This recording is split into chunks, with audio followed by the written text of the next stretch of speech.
What's up, guys? Today I'm going to be ranking the classic Universal horror monsters. I've done a horror movie icon tier list already, and all of these monsters were on there for the most part, with the exception of Invisible Man and Frankenstein's Bride. And on that tier list, I just automatically gave them S tier, the highest ranking, because they are the classic monsters. Without them, there wouldn't be any other horror movie monsters. You know what I'm saying? They started it all. But now that I've seen all of their original movies in their first appearances, I'm gonna rank them, dude. And these are the classic horror movie monsters between like the 1930s, 1950s era. And those 7 monsters are Dracula, Frankenstein, the Bride of Frankenstein, the Mummy, Invisible Man, Creature of the Black Lagoon, and the Wolfman. Some of these movies I thoroughly enjoyed, some of them not so much. So coming in dead last is Dracula. You will keep your promise when we get to London, won't you, Master? Maybe it might be because I just saw Bram Stoker's Dracula, Francis Ford Coppola's version of this film. That was absolutely awesome. This movie was just fucking mid. Man, it was so bad. And to say like, yeah, it's from the 1930s though. You can't judge it like that. It's like, no, man, I'm going to. It's okay. Because there's movies from that time that I really love. Dracula spent 70 to 80% of the movie just trying to aura farm and stare at people from a distance. There was nothing menacing about him. Even the way he looked, he didn't look too scary. And that's okay. If you don't look scary, be scary through your actions. Hence Invisible Man. The man was drippy, he was invisible, and he got shit done. But more on him later. Dracula, it was just a weird movie. The movie started off pretty strong with the lore of Dracula, the townspeople being terrified of him. You're like, oh shit, we're about to get in it. And then you meet him and it's just like, I'm bored, man. What's going on? And there was just like no music, like at all. So moments that would have hit, maybe, just didn't. He's just doing these weird hand motions, trying to control people's minds with no music behind it, and it just fell flat as f***. The fight scenes were kind of boring as shit, if you could even call them fight scenes. He would just walk up on Van Helsing, he'd pop up a f***ing cross, and he would just f***ing, he would comedically, old school vampire, cloak over the face, look away. There were some cool close-up shots on him, but then it just got overused and became like not impactful. And homie just gets murked like pretty easily. No dramatic scene, you know, it's just like, oh, we found his coffin. Time to fucking kill this guy. Definitely the worst out of the classic horror monsters, in my opinion. Next for me would probably be The Bride of Frankenstein. The Bride of Frankenstein.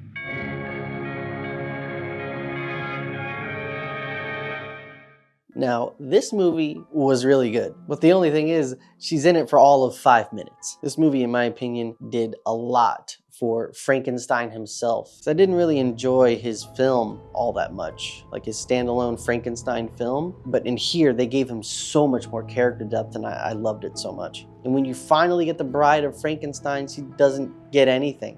He doesn't get to really fight. She kind of just wakes up. He's like, what's going on? And then Frankenstein's like, yeah, fuck all this bullshit, and destroys them all. I just wish we had more with the character, which I'm probably sure we do in later films, but in this movie where you're introducing the Bride of Frankenstein, she just wasn't there and it kind of sucked. I wish she was in it more. Coming in at number 5 is The Mummy.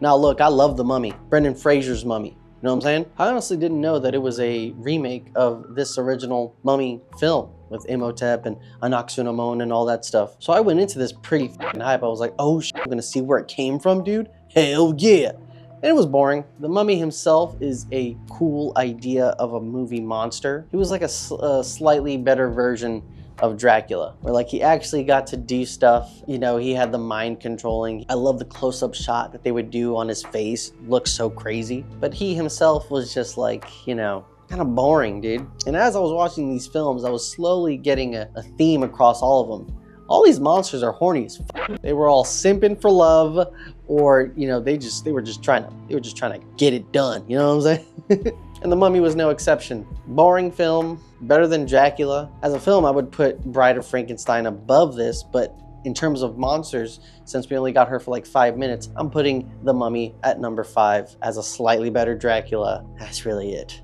Coming in at number 4, Creature of the Black Lagoon. There he is.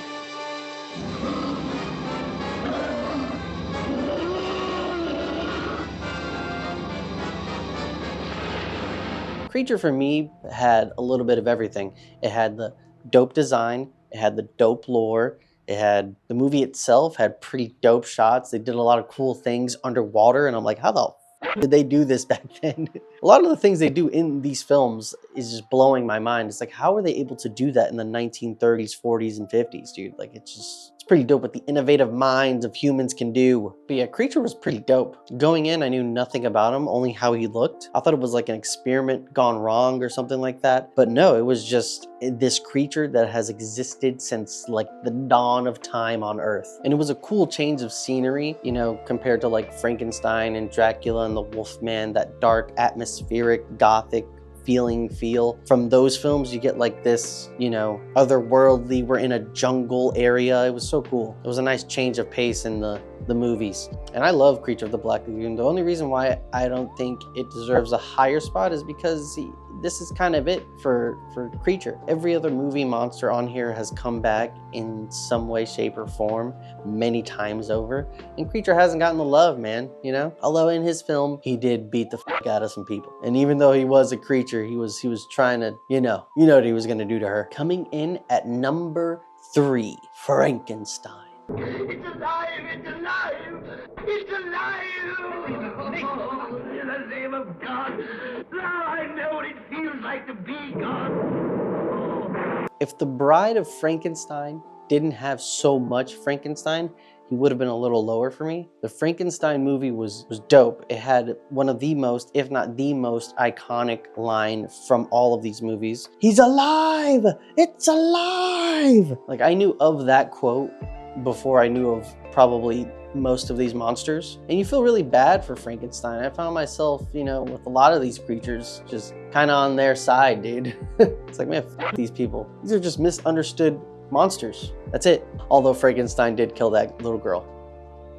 Accidentally, but he did kill a kid. That one was a little deserved.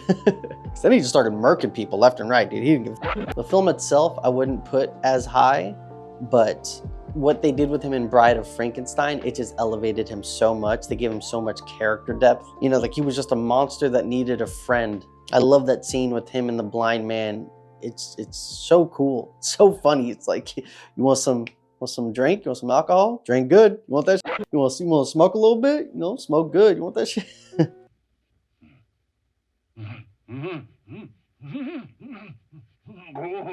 Good. And in the final moments of Bride of Frankenstein, allowing, you know, the doctor to live, his creator to live, was man, that was pretty cool. I'm at point, so you'll be on your own. You live. Caution, Yakumo. Go. Coming in at number 2, The Wolfman.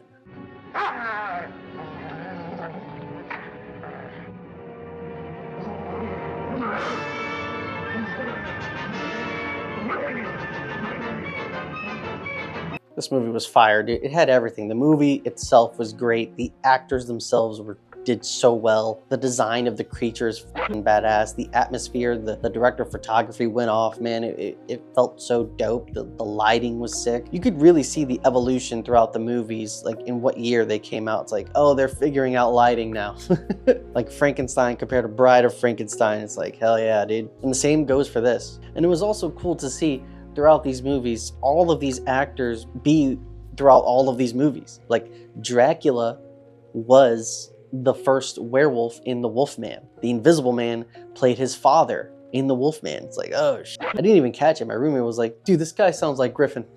He sounds like the Invisible Man. Looked it up, it's like, yep, that's him, dude. Holy shit. And even though this movie ends in tragedy, let's not forget this man was a Riz god. He made this girl who was engaged just fucking forget about that shit. Homie saw her through a telescope one time and was like, I'm fucking her tonight. You know, I haven't had my fortune told in years.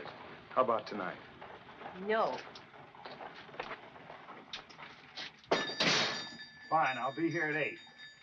And god damn it, he almost did if it wasn't for that goddamn werewolf. The transformation scene was pretty cool, especially again for the 40s for the Wolfman. He went out there, murked some people. I like how it explored, you know, the supernatural side of things and then people trying to bring logic to it. Maybe he's going crazy.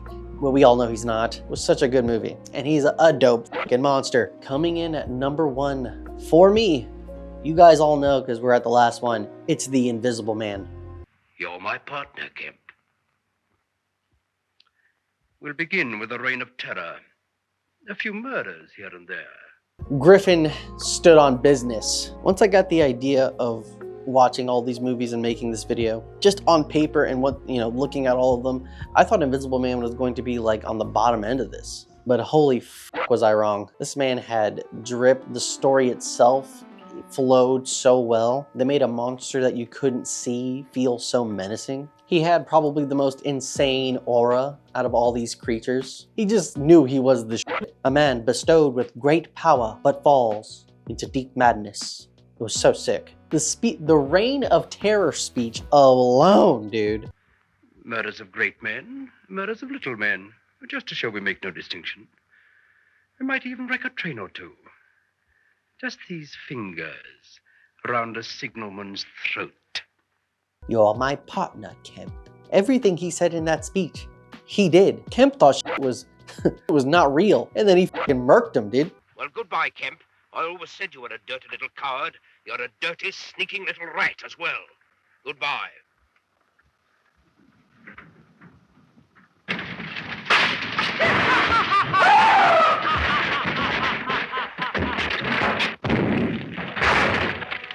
We spent half the movie with Kemp. You're like, there's no way he's gonna die. Kemp's probably gonna be the one to kill him. And he threw this man off a mountain, dude. He murdered men of big and small. He crashed trains. He robbed banks. He didn't give a fuck, dude. And again, for that time period, to make an Invisible Man was just mind-blowing, dude. I don't know how they did it. I know it had to be done with like the manipulation of the film, but dude, it looks so good. It was a bit of a tie for me when it came to movies and monsters with Invisible Man and the Wolfman, but Invisible Man, to me, just, he stood on business, you know? And that has to count for something. And he's my favorite Universal classic monster, and that is the rankings. 7, Dracula. 6, Bride of Frankenstein. 5, The Mummy. 4, Creature of the Black Lagoon. 3, Frankenstein. 2, The Wolfman, and #1, The Invisible Man himself. If I had to rank the movies really quick, Dracula's still dead last. 6 would be The Mummy. 5 would be Frankenstein. 4 would be Creature of the Black Lagoon. 3 would be Bride of Frankenstein. 2 Wolfman, 1 Invisible Man. For the film's overall self. Just the creatures, those are the rankings. Just the movies, those are the rankings. If you enjoyed this video, please like, comment, and subscribe. Please ring the bell for more videos like this. It's spooky season, like I said, like I've been saying. Just gonna keep watching horror movies this whole month. So be on the lookout for reviews of those movies. And take care now, and bye-bye then. Ta-ta.